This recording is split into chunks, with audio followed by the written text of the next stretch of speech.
Alhamdulillahirabbil alamin. Wa bihi nasta'in. Ibu Evi Winingsih MPD selaku pemateri kedua. Yang saya hormati Bapak Muhammad Afifuddin Ghazali SPD. Indonesia Raya merdeka, merdeka, tanahku negeriku yang ku cinta. Indonesia Raya merdeka, merdeka, hiduplah Indonesia Raya. Alhamdulillahirabbil alamin wa bihi nasta'in ala umuri dunya waddin wassalatu wassalamu ala asrofil mursalin wa ala alihi wa sahbihi ajmain amma ba'du. Yang terhormat Ibu Pengawas BK MTS Kabupaten, seluruh Bapak Ibu guru peserta NGBK, anggota NGBK MTS Kabupaten Gresik yang berbahagia.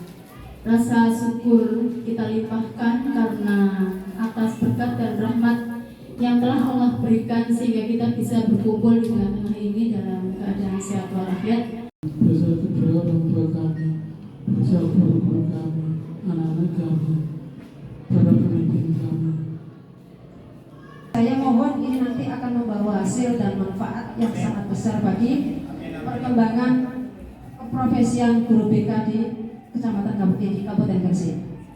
Materi kita hari ini pada pagi hari ini ada beberapa pemateri. Yang pertama ini ada Bapak Budi Purwoko yang nanti akan menyampaikan materi dengan judul bullying dalam konseling resolusi konflik. Mohon izin vite dari para pemateri.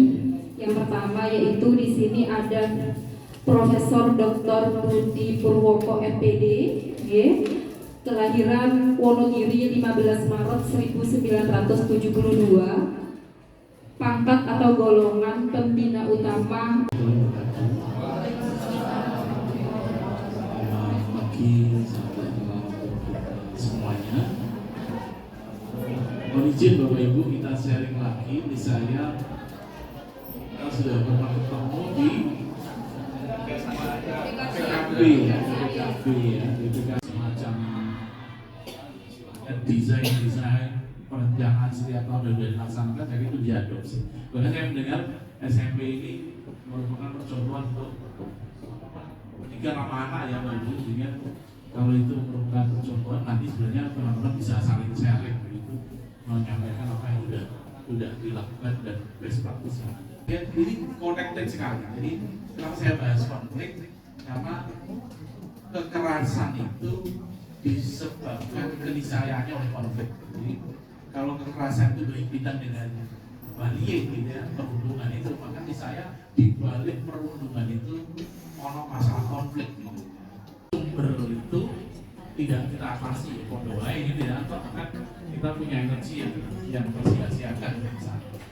Jadi kalau ada perundungan, niscaya ada penyebabnya adalah konflik di sini. Konflik dengan siapa ya? Kalau di sekolah tentu konflik antar siswa, Konflik itu terjadi pada interaksi setiap orang. Dan jadi tidak ada orang yang sebenarnya dalam kehidupan kita itu ada orang yang hidup sendiri, pasti berinteraksi, selawung. Kemudian makin lama kok merasa ada anggapan bahwa tujuanmu dihambat, maka itu pada ujungnya akan timbul frustasi, jadi frustasi, rasa mangkel yang mendalam. Yang kedua mediasi itu negosiasi yang awalnya dilakukan oleh yang bersangkutan difasilitasi oleh pihak ketiga, konselor menengahi ono loro siswa sing lagi tukaran, orang yang berkuasa, ada sekolah sama kepala sekolah, wakil kepala sekolah kesiswaan, yaitu bisa melakukan pengambilan keputusan oleh yang punya kekuatan. Terus ini yo, ada negosiasi kompetitif, ada negosiasi kolaboratif. Nah, wong loro ini omong-omongan, tapi nek wong wis, kalau orang itu atau siswa itu wis tukaran mau omong-omongan kan nggak mungkin dia, ayo rembukan yuk.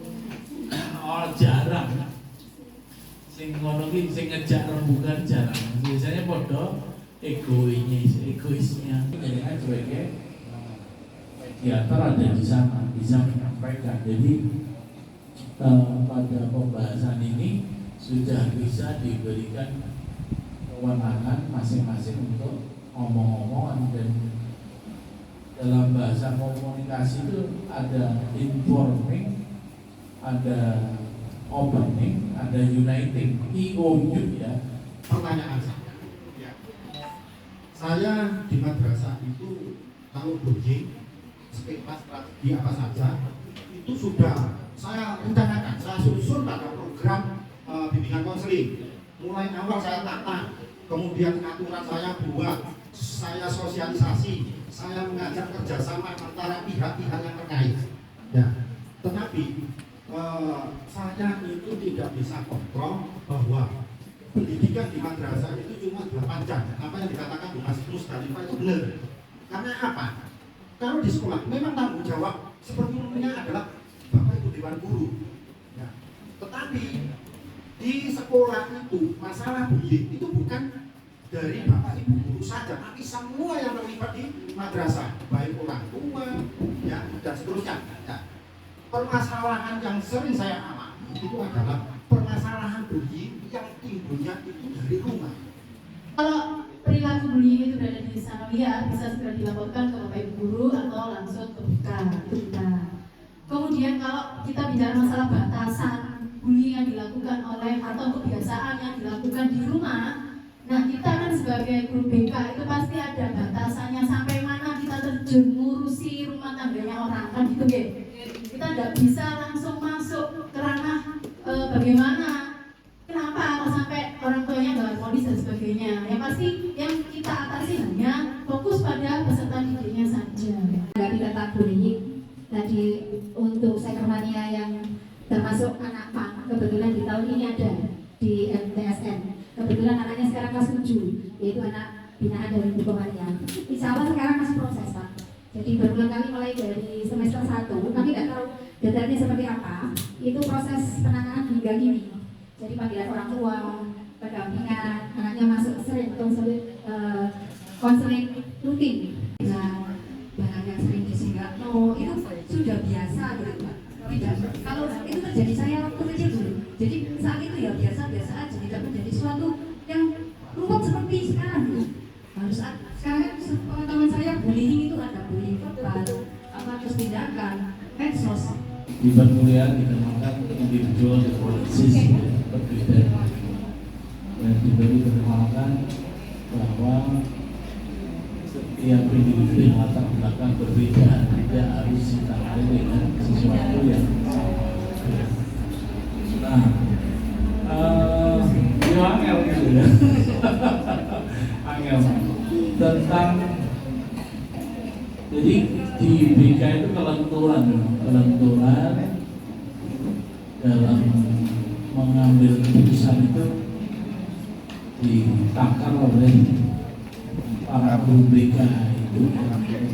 Bapak Ibu, alhamdulillah materi pertama sudah tersampaikan dengan lengkap, dengan detail dan penuh daging ya, insya Allah.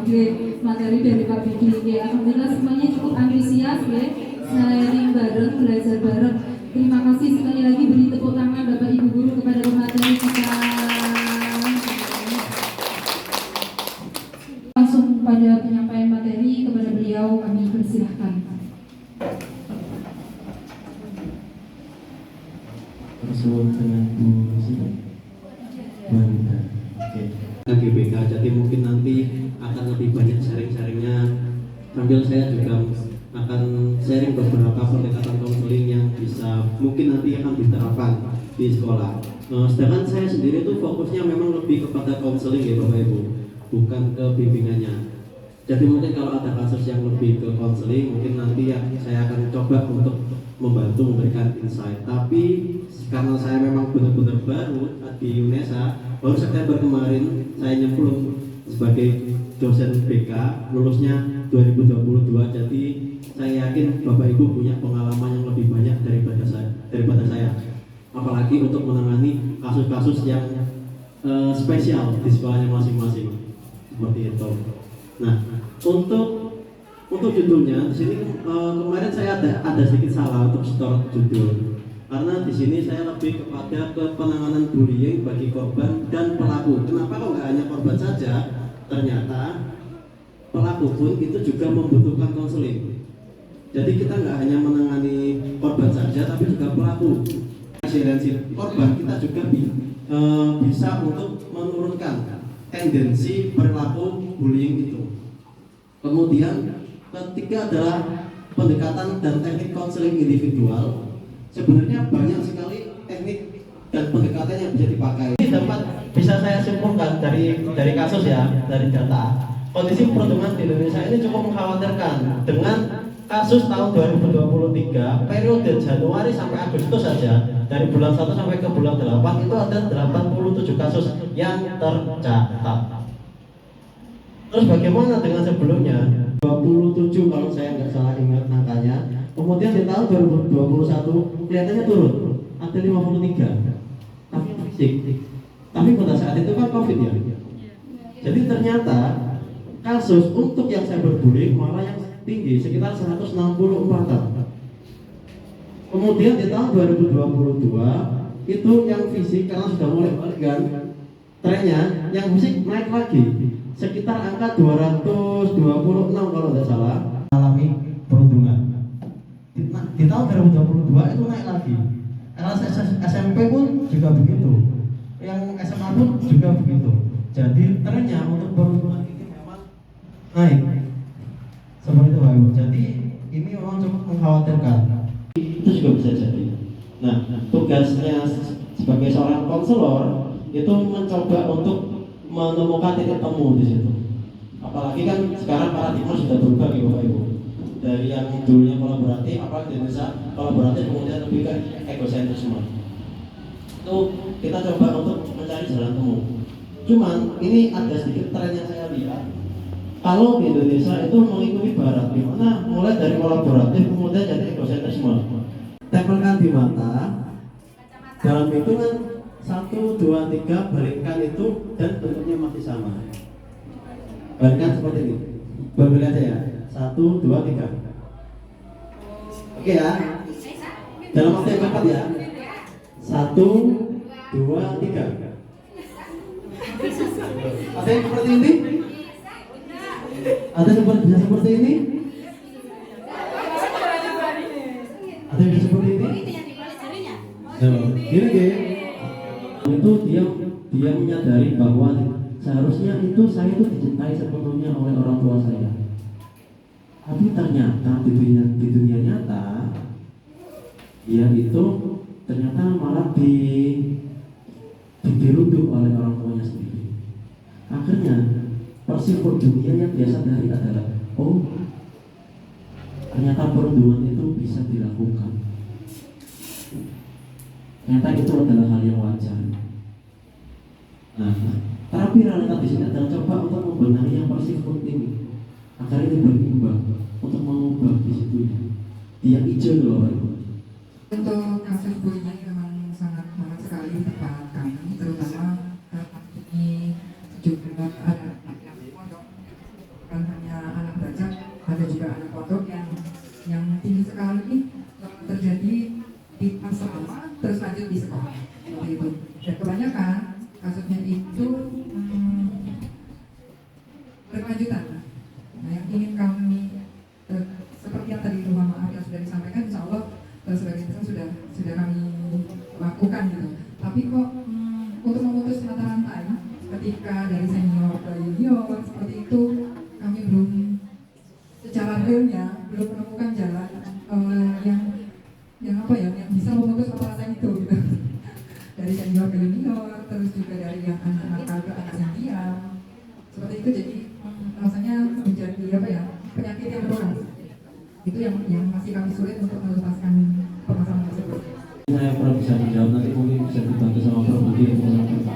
Kalau untuk yang kedua, untuk yang terutama untuk meregulasi diri dengan ngomongnya jelimet ya, itu bisa sebenarnya untuk terapi ini bisa diterapkan untuk membantu anak itu bisa tertata cara berpikirnya. Karena kejelimetan anak untuk ketidakorganisasian dia dalam ngomong, dalam menyampaikan itu biasanya ada di dalam kepalanya yang sudah itu terlalu cepat. Ada yang itu terlalu cepat saat dia ngomong dan kata-katanya itu tidak sampai untuk mengimbangi apa yang ada di dalam otaknya, atau mungkin memang lambat. Jadi untuk menstabilkan itu bisa dipakai terapi ini agar berimbang antara apa yang ada di dalam dirinya dengan yang ada di dunia nyata yang tersampaikan. Itu mungkin bisa dipakai seperti itu. Jadi tapi pelan-pelan. Jadi memang harus pelan-pelan banget, tertata. Jangan loncat dari misalkan dari W terus ke D atau W ke E. Jadi yang tertata agar saat dia menyimbangkan antara yang kata-kata yang ada dalam pikirannya itu bisa berimbang. Itu untuk yang pertanyaan kedua. Dan untuk pertanyaan yang ketiga berhubungan dengan keluarga mungkin. Kalau itu berhubungan dengan keluarga, saya kurang tahu kalau di sini, kalau di Indonesia. Tapi kalau di Brunei memang ada khusus untuk konseling keluarga. Jadi sekolah itu sudah bekerja sama dengan beberapa lembaga khusus yang bisa melakukan konseling. Karena misalnya konseling sama psikologi. Jadi Loncokan ya, loncoan istilahnya. Loncoan. Dan itu kalau kemudian didedikasi memang full dengan banding ya, full dengan banding. Nah kemudian karena itu tersistem turun temurun begitu, maka asumsi saya kalau turun temurun berarti tersistem. Maka kalau itu terjadi di sebuah lembaga misalnya sekolah ya juga buat aturan gitu. Jadi PKKMB kita PKMB yang kemudian ospek itu kita renovasi ulang aturannya, disepakati bersama, kemudian disosialisasikan, lalu tim yang di dalamnya betul harus paham mengikuti itu dengan penjelasan. Jadi ada itu kan karena dari kolaboratif menuju ekosistem kan ada berbagai teknologi.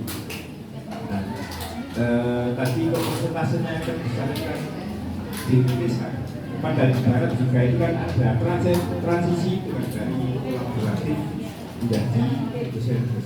Tapi kenapa kok yang bullying bisa menjadi sangat besar buat di Indonesia?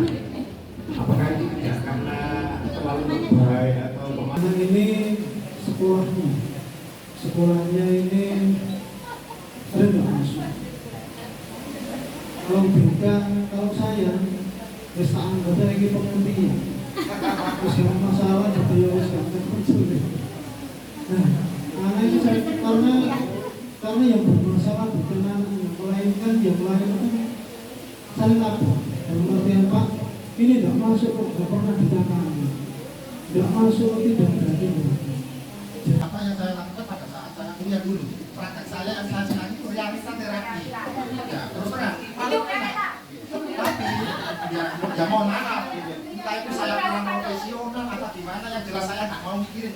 Yang penting target saya sampai masalah anak terselesaikan, terselesaikan dan kampanye dan membawakan hasil yang maksimal yang bagus seperti saya. Yang jelas ini, ya. Pertama saya kuliah menggunakan itu, masuk ke guru sedikit menggunakan itu, tapi lama-kelamaan itu mudah kan. Terus terang saya menggunakan campuran dan sebagainya. Penting taruh kode etik yang saya pegang. Menurutnya adu-aduannya itu tidak terlalu jauh. Misalkan kayak contoh modeling gitu. Modeling kan kita mengamati. Nah kalau itu diterapkan kepada orang yang katakanlah kita dapat melihat, kan itu sangat tidak pas. Seperti itu. Nah. Pertemuan rutin MGBK MTS Kabupaten Gresik berjalan dengan sukses dan lancar. Amin. Terima kasih kepada Ibu Ketua MGBK beserta tim di MTSN yang telah menyediakan tempat, waktu dan lain-lainnya. Semoga diberikan kesehatan dan keberkahan. Amin. Semoga apa yang disampaikan Bapak tadi memberikan manfaat dan barokah bagi kita semua. Amin. Kita bertemu kembali 3 bulan ya. Selesai hari raya insya Allah untuk MGBK. Semoga semuanya diberikan kesehatan, semangat ya, masih tetap semangat, diberikan kesehatan sampai kita bertemu 3 bulan lagi. Akhirul kalam, Allahumma fiqna wa bitorik, wassalamualaikum warahmatullahi wabarakatuh.